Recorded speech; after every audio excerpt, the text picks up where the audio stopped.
My name is Elena Whittaker. I'm 31. Last Thanksgiving at 7:43 p.m., I was sitting at my parents' formal dining table in their mainline mansion, 8 months pregnant, watching my mother's face turn the color of her $180 burgundy wine as I told them I was keeping my baby. Absolutely not. Caroline Whittaker set down her crystal glass with enough force to crack the stem. You will not embarrass this family. My father, Thomas, didn't even look up from cutting his prime rib. Your mother's right. This is unacceptable. I'm not asking for permission, I said, hands folded over my belly under the table. I'm telling you, I'm due in 6 weeks. My mother's laugh was sharp enough to cut glass. And who exactly do you think is going to support this mistake? Not us. We've already given you everything. I have my residency salary. I'll manage. You'll manage? She stood up so fast her chair scraped against the hardwood. Elena, you are a chief resident in pediatrics. Do you understand what people will say? What the Haverford Country Club will say? That the Whittakers raised a daughter who got pregnant by some nobody and decided to play single mother? His name is David, and he's not— I don't care what his name is. My father finally spoke, his voice cold and measured. You have 2 choices. Terminate the pregnancy and we'll pretend this never happened, or you leave this house tonight and you never use our name again. The room went silent, except for the grandfather clock in the hallway ticking, 7:46 p.m. You can't be serious, I whispered. My mother walked to the head of the table, standing over me. We paid $280,000 for your education, Elena, medical school, every single dollar. And this is how you repay us? By throwing away everything we built for you? I'm not throwing anything away. I'm having a baby. Then you're doing it without us. She pulled my grandmother's pearl necklace from around my neck so hard the clasp broke. Pearls scattered across the china plates. Everything you have came from us.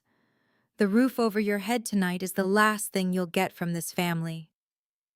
Before I go on, if stories about standing up for yourself mean something to you, please hit like and subscribe, and tell me in the comments where you're watching from right now and what time is it there.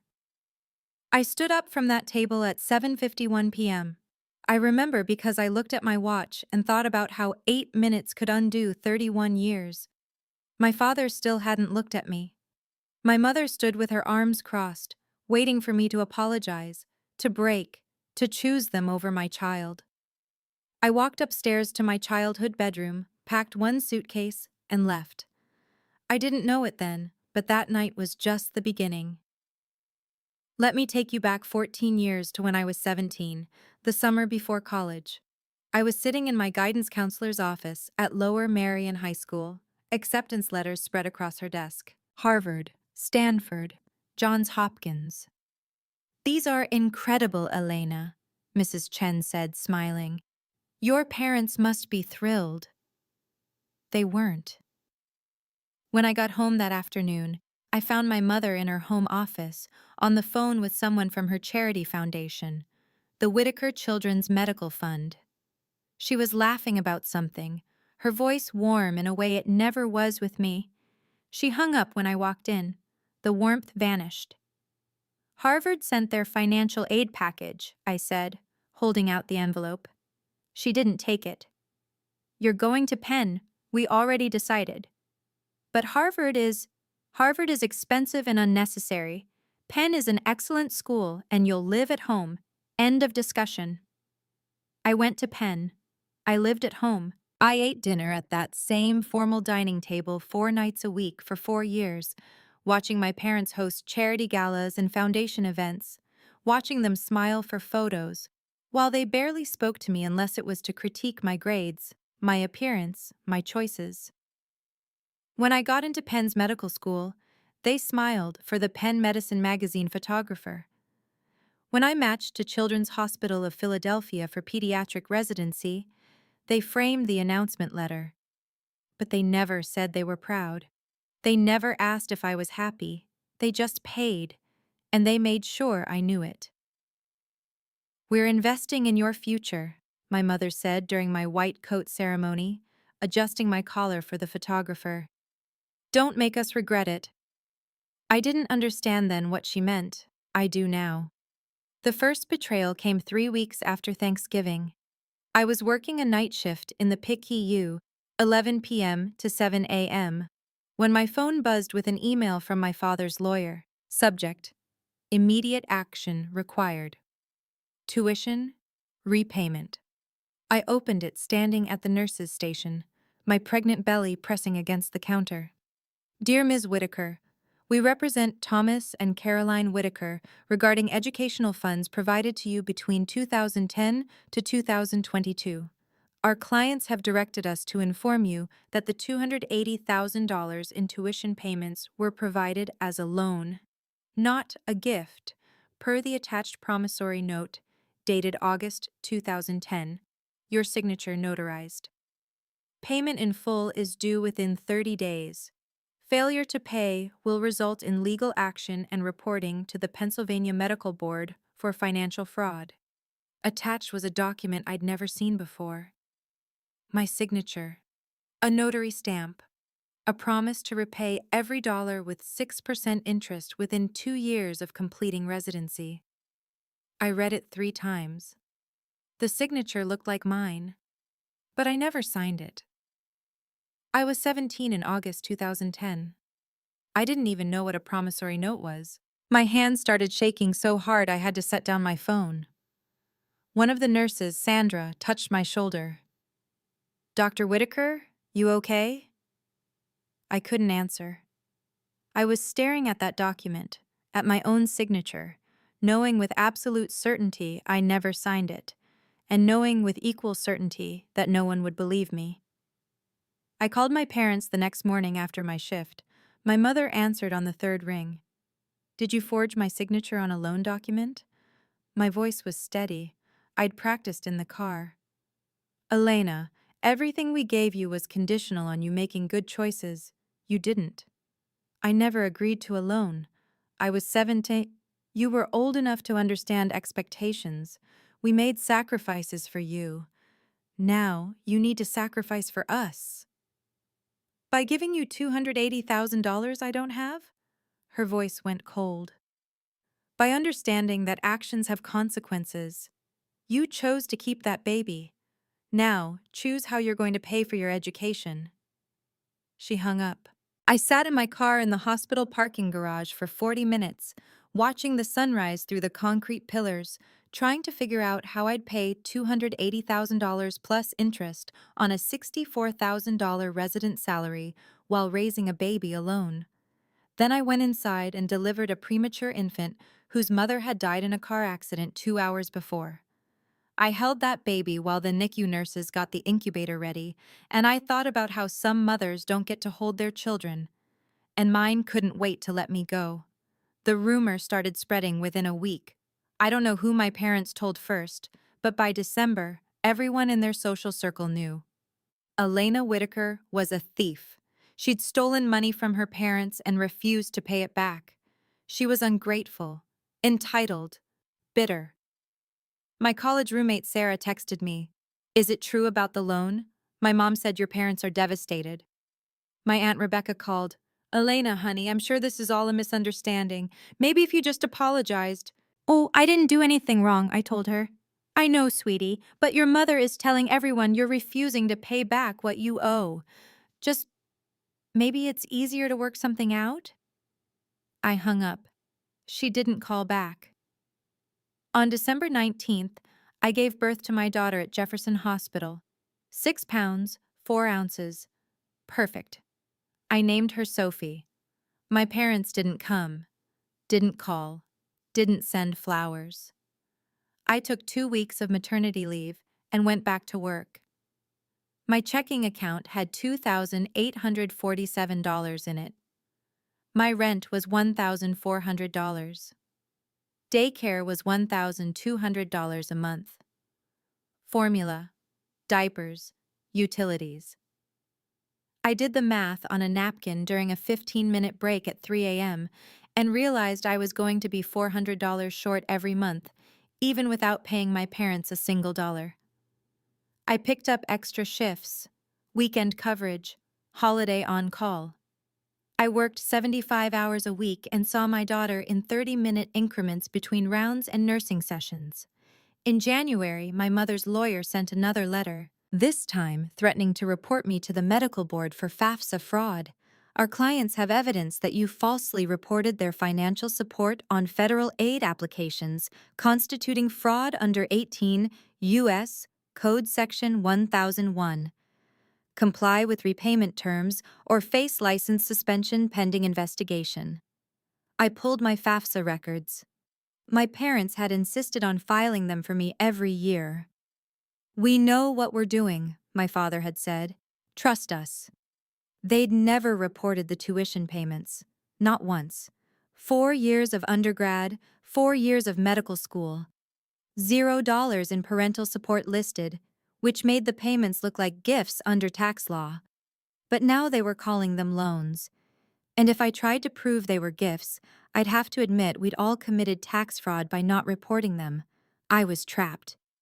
Either pay $280,000 I didn't have, or lose my medical license for fraud I didn't commit. I should have fought back then, but I was so tired. Working all night, pumping breast milk in supply closets, sleeping 3 hours at a time. I told myself I'd figure it out later, after residency, after fellowship, after Sophie was older. I told myself silence was safer than war. I was wrong. The public humiliation came on a Tuesday in March. I was at Rittenhouse Square Whole Foods at 6:15 p.m., still in my scrubs, buying groceries with Sophie in the cart. She was almost 4 months old, smiling at strangers, grabbing at the bright packages. I was comparing diaper prices when I heard my mother's voice. Well, look at this. I turned. Caroline Whitaker stood 3 feet away in a cream Burberry coat, holding a basket with organic wine and imported cheese. Behind her were 2 women I recognized from her foundation board, Margaret Ashford, Diane Chen. Mom, I said quietly. Don't. She held up one hand. You lost the right to call me that when you stole from us. The women looked uncomfortable. Margaret touched my mother's arm. Caroline, maybe— No. My mother's voice carried across the produce section. She needs to hear this. We gave this girl everything, and she repays us by demanding more, by refusing to honor her obligations. Sophie started to fuss. I picked her up, holding her against my chest. We gave her $280,000 for medical school, my mother continued, speaking to Margaret and Diane like I wasn't there. And now she claims it was a gift. Can you imagine? The entitlement? I never claimed, I started. You signed a contract, Elena. You agreed to terms. And now you want to pretend you didn't? She turned back to her friends. This is what happens when you give children too much, too soon. They think they deserve it. Diane looked at me, then at Sophie, then at the floor. I worked for everything I have, I said. My voice was steady. I graduated medical school in the top 15%. I matched to CHOP. I'm chief resident. Because we paid for it, my mother's voice rose. You think you earned that? You earned nothing. We bought your future, and you're trying to steal it. Sophie started crying. Other shoppers were staring. A teenager in a Whole Foods apron pretended to organize apples 6 feet away, clearly listening. Something clicked inside me in that moment. Something hard and clear and cold. I looked at my mother, really looked at her, and saw her the way Sophie would someday. Not as a grandmother, as a woman who'd rather humiliate her daughter in a grocery store than admit she'd lied. You're right, I said quietly. You did give me a lot, and I'm done asking for anything else. I put Sophie back in the cart and walked past her to the checkout. Don't you walk away from me, my mother called. Elena! I kept walking. Behind me, I heard Margaret say, Caroline, maybe we should— She's always been this way, my mother said. Ungrateful from the start. I paid for my groceries, loaded Sophie into her car seat, and drove home to my $1,400 apartment in Northern Liberties. I fed Sophie. I gave her a bath. I put her to bed. Then I sat on my kitchen floor and cried for the first time since Thanksgiving. Not because she'd humiliated me, but because I'd finally understood. My mother needed me to be the villain in her story. It was the only way she could be the hero in her own. The first clue came in April. I was cleaning out my closet, packing away winter clothes, when I found an old Penn sweatshirt from freshman year. In the pocket was a wrinkled envelope. My grandmother's handwriting. My grandmother had died when I was 19. I barely remembered her. She'd lived in Arizona, visited twice. But the envelope had my college dorm address on it, dated September 2011.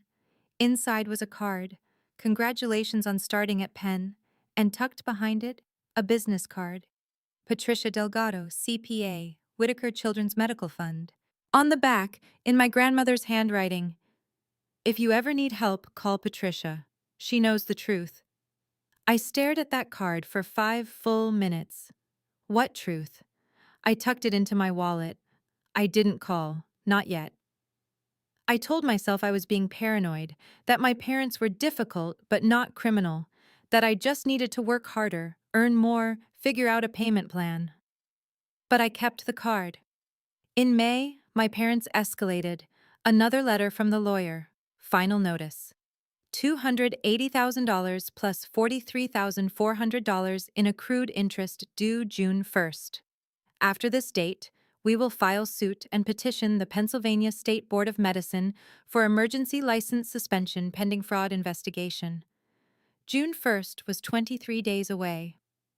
I had $6,200 in my checking account. I called the lawyer, Benjamin Frost. His secretary put me through. "Mr. Frost, this is Elena Whitaker. I need to discuss the repayment terms." "Miss Whitaker, my clients have been more than patient. They're prepared to settle for $200,000 if paid by June 1st. Otherwise, we proceed with legal action." "I don't have $200,000. I don't have $20,000. I'm a resident with a 4-month-old baby." "Then I suggest you consider your priorities.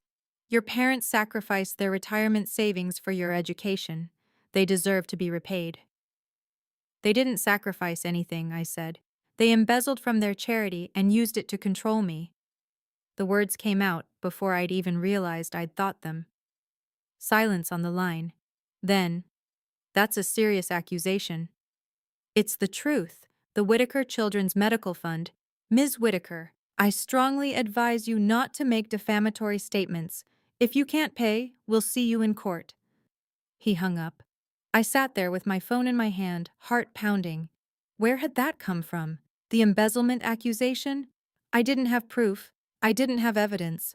But I had a business card in my wallet with my grandmother's handwriting. She knows the truth. I called Patricia Delgado the next morning. She answered on the second ring. "Patricia Delgado." "Ms. Delgado, my name is Elena Whitaker. My grandmother was Helen Whitaker. I remember. And I've been waiting for your call." "Waiting?" "Your grandmother asked me to keep certain records. She said one day you'd need them. I think that day is now." We met 3 days later at a coffee shop on Walnut Street. Patricia was in her early 60s, gray hair in a neat bun, reading glasses on a chain. She had a manila folder in front of her. "Your grandmother was a smart woman," Patricia said. "She worked as a bookkeeper for your parents' foundation from 2008 to 2012. She saw things, transfers that didn't match the ledgers, donations that went to personal accounts. She started keeping copies." She slid the folder across the table. Inside were bank statements, wire transfer records, tax documents, all showing the same pattern. Donations to the Whitaker Children's Medical Fund, earmarked for pediatric cancer research, diverted to Thomas and Caroline Whitaker's personal investment accounts. $1.27 million over 8 years, including $280,000 transferred between 2010 and 2018. Exactly matching my tuition payments. "They didn't pay for your education," Patricia said quietly. "Donors did. People who thought they were funding children's cancer research. Your parents just laundered it through the family accounts." I read through every page, twice. The dates, the amounts, the falsified expense reports listing educational outreach and medical training grants. My medical school tuition was a tax write-off for their charity fraud. Why didn't my grandmother report this? I asked. She tried. Your father threatened her, said he'd have her arrested for embezzlement if she talked. She was 74, Elena. She didn't have the energy to fight him. But she made me promise to keep the records safe. She said you'd need them one day. She died 11 years ago. I know. Patricia folded her hands. I've watched your parents run that foundation ever since. Watched them collect donations in your name. Help us fund Dr. Elena Whitaker's important pediatric research. They've raised another $400,000 since you finished residency. None of it went to research. My hands were shaking. They're using my career to commit fraud. Yes. And now they're suing me for money they stole. Yes. I looked at Patricia. What do I do? She pulled out another envelope. Your grandmother left this for you. She said to read it when you were ready to fight. Inside was a handwritten letter. 2 pages. My grandmother's looping script. Dear Elena, if you're reading this, then I'm gone, and your parents are doing exactly what I knew they would, trying to destroy you for daring to have your own life. I'm sorry I couldn't protect you while I was alive. Your father scared me. I was old, and I didn't think anyone would believe me. But I made sure someone would believe you. The documents Patricia has are copies. The originals are in a safety deposit box at Wells Fargo, 15th and Market Street, Box 2847. The key is taped inside the cover of my Bible, which I left to you in my will. Check your storage unit. Your mother never threw anything away, she just hid it. Inside the box, original bank statements, 2008 to 2016. Signed affidavits from 3 donors who were told their money went to cancer research. Audio recordings of your father instructing me to adjust the foundation ledgers, the real tax returns, before your father altered them. Proof that your tuition payments came from charity funds, not your parents' personal accounts. I also filed an anonymous tip with the IRS in 2015. They're slow, but they're thorough. But by the time you read this, there might already be an investigation. You are not what they tell you you are. You are not ungrateful. You are not a thief. You are a doctor. You are a mother. You are my granddaughter, and I am so proud of you. Don't let them take one more day of your life. All my love, Grandma Helen. Find your own light, sweet girl. Don't wait for theirs. I read that letter 3 times sitting in that coffee shop. Then I started crying so hard Patricia had to hand me napkins. I didn't know she cared, I said finally. She barely visited. I thought, she couldn't, Patricia said gently. Your father controlled everything. Who visited, who called.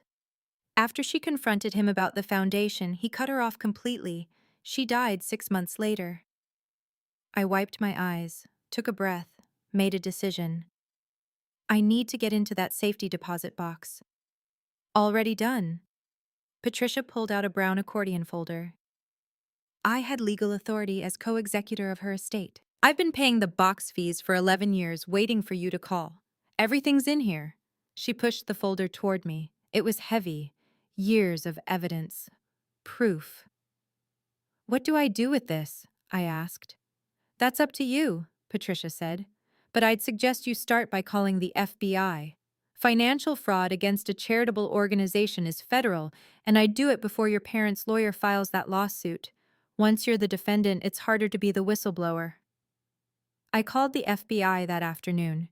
2 agents met me at my apartment the next day while Sophie napped. I showed them everything. They photographed every document, asked me questions for 3 hours, told me not to contact my parents or their lawyer. We'll be in touch, Agent Morrison said at the door. This is a significant case. It'll take time. How much time? Months? Maybe a year? Can you wait? I looked at Sophie sleeping in her bassinet, 4 months old, perfect and innocent and mine. I can wait. June 1st came and went. The lawyer sent a notice of intent to sue. I didn't respond. My parents' foundation kept collecting donations. I kept working 70-hour weeks, pumping breast milk, eating vending machine dinners. But I slept better, because I knew the truth. And the truth was coming. In September, the FBI raided my parents' house at 6:47 a.m. I know, because my Aunt Rebecca called me crying at 7:15. Elena, what did you do? The FBI is at your parents' house. They're taking boxes of files. I told the truth, I said. You reported your own parents? They committed fraud. For years. They're still doing it. But they're your parents. How could you? How could they? I asked. How could they steal from children with cancer? How could they forge my signature? How could they threaten to destroy my career unless I gave them money they stole in the first place? Silence. You knew, I said quietly. Didn't you? You knew something was wrong? Your mother said the foundation had some accounting issues, but accounting issues. That's what we're calling $1.27 million in embezzlement now? Rebecca hung up. Nobody from the family called after that. The indictments came in November: federal wire fraud, tax evasion, theft from a charitable organization. 37 counts total between my mother and father. Their lawyer, Benjamin Frost, called me. Your parents want to meet, to discuss a resolution. What kind of resolution? They're willing to drop the lawsuit against you if you agree not to testify. I laughed, actually laughed. Tell them no. Ms. Whitaker, tell them I'll see them in court. He hung up. But 3 days later, he called again. Your parents have requested a mediation meeting, just the four of you and myself, no prosecutors, no FBI, a chance to talk. Why would I do that? Because they're your parents, he said. And because maybe there are things you don't understand about their situation. I thought about it for exactly 4 seconds. Fine. One meeting, neutral location. There's a WeWork space in Center City, conference room, tomorrow at 4 p.m.? I'll be there. I showed up at 3:55 p.m. The WeWork building was all glass and exposed brick, one of those hipster co-working spaces that tried too hard to look casual. The conference room was on the 3rd floor. Small, glass walls, a table for 8. My parents were already there with Benjamin Frost. My mother wore a navy St. John suit. My father had on a gray Tom Ford. They looked like they were going to a board meeting, not a negotiation about prison time. I was in jeans and a chop sweatshirt. I'd come straight from a 36-hour shift. Elena, my mother stood. Thank you for coming. I sat across from them, said nothing. Benjamin cleared his throat. Ms. Whitaker, my clients want to resolve this matter privately. They're prepared to offer you $100,000 as a settlement for any misunderstandings about the tuition payments. In exchange, you'll agree to a mutual non-disparagement clause and decline to participate in the federal prosecution. No, I said. My father leaned forward. Elena, be reasonable. We made mistakes. We're willing to admit that. But destroying your own parents? Testifying against us? You'll regret it. The only thing I regret, I said, is not calling the FBI sooner. My mother's face flushed. You ungrateful little… Caroline. Benjamin touched her arm. She jerked away from him. No, she needs to hear this. We gave you everything, Elena. Everything. And you repay us by trying to send us to prison? You stole from children with cancer, I said. You used my name to do it. You forged my signature. You threatened my medical license. What exactly am I supposed to be grateful for? We're your parents. You stopped being my parents the night you kicked me out for being pregnant. The room went silent. My father spoke, his voice cold. That baby was a mistake. You chose it over us. Sophie is not a mistake, and I didn't choose her over you. You chose yourselves over me. You've always chosen yourselves. My mother stood up. You're destroying your own family. No. I pulled a flash drive from my pocket and set it on the table. You destroyed it 11 years ago when you started embezzling. I'm just making sure everyone knows. Benjamin picked up the flash drive. What is this? Copies of everything I gave the FBI. Bank statements, wire transfers, audio recordings, donor affidavits, tax documents. My grandmother collected it all. She knew what you were doing. My mother's face went white. Helen gave you... Helen protected me. Something you never did. I stood up. The FBI has the originals. The IRS has been investigating since 2015. The Pennsylvania Attorney General is reviewing your foundation's registration, and I'm testifying at trial under oath about everything. My father's hands were shaking. You'd really do that? Put your own parents in prison? You really did that, I said. Put your own daughter in an impossible position. Threatened her career. Tried to bankrupt her. Used her name to steal from dying children. You did that. I walked to the door. Elena, wait. My mother's voice cracked. Please, we can fix this. We can... You can't fix this, I said. You can apologize to the donors. You can plead guilty. You can try to make restitution. But you can't fix what you did to me. That's gone. I opened the door, turned back. For what it's worth, I said, I forgive you. Not because you deserve it, because Sophie deserves a mother who isn't carrying your hate around anymore.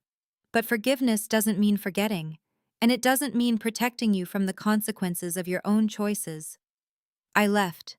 Behind me, I heard my mother sobbing, my father shouting something, Benjamin trying to calm them down. I drove to my apartment, picked up Sophie from the babysitter, and held her for an hour before putting her to bed.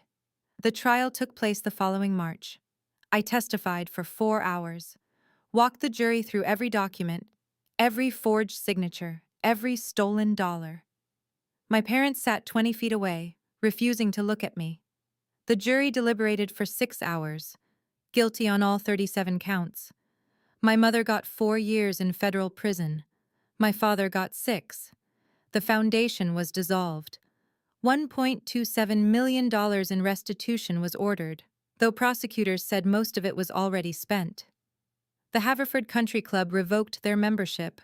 The Penn Medicine Alumni Association removed their names from the donor wall. The friends who'd watched my mother humiliate me at Whole Foods suddenly couldn't remember her number. I didn't go to the sentencing. I sent a victim impact statement instead. 3 paragraphs. Your Honors, my parents stole $1. 27 million from families whose children were dying of cancer. They used that money to pay my tuition, then tried to force me to pay it back by threatening my career. They forged legal documents. They lied to federal agencies. They built their entire social identity on charitable giving while stealing from the most vulnerable. But the worst thing they did was teach me that love is conditional, that worth is transactional, that family is a performance for other people's approval. I'm grateful to this court for holding them accountable, and I'm grateful to my grandmother for teaching me that truth is worth more than approval.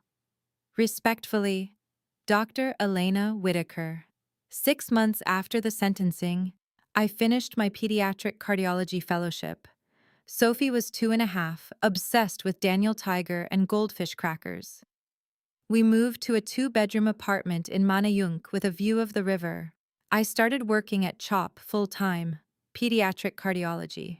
The kids I treat come in terrified, tiny humans with hearts that don't work right, and I get to fix them, or try, and when I can't fix them, I get to hold their parents while they cry and tell them they're not alone. I keep a photo on my desk, Sophie at 3 months, sleeping on my chest in my old apartment. I was exhausted in that photo, broke, scared, but I was free. I never heard from my parents again. My mother sent 1 letter from prison. I didn't open it. My Aunt Rebecca called once to tell me my father was sick. I said I was sorry to hear that and hung up. I don't hate them. I just don't have room for them anymore. Sophie asks about grandparents sometimes. Lena at school has 4, she says. Why don't I have any? You had one, I tell her. Great-Grandma Helen. She died before you were born, but she loved you very much. She made sure we'd be okay. How? She told the truth when it was hard, and she taught me to do the same. Pez, if you're watching this, and you've ever had to choose between being honest and being accepted, I want you to know something. The people who love you won't make you choose. The people who demand your silence don't want your love. They want your compliance. My parents taught me that family means sacrifice. My grandmother taught me that sacrifice shouldn't include your soul. If you've ever walked away from someone who demanded you be smaller so they could feel bigger, type "I chose myself" in the comments. Or if you stayed and set boundaries with someone who didn't want to respect them, type "I chose truth." Both are brave, both are hard, both are worth it. If this story meant something to you, check the description for more stories just like this one. Thank you for being here. I'm sitting in my living room right now. It's snowing outside. Sophie is asleep upstairs. I have a cup of tea and a stack of patient charts and a life I built from nothing but stubbornness and my grandmother's foresight. I used to think being kicked out in the cold was the worst thing that ever happened to me. Now I know it was the door opening. I just had to be brave enough to walk through it.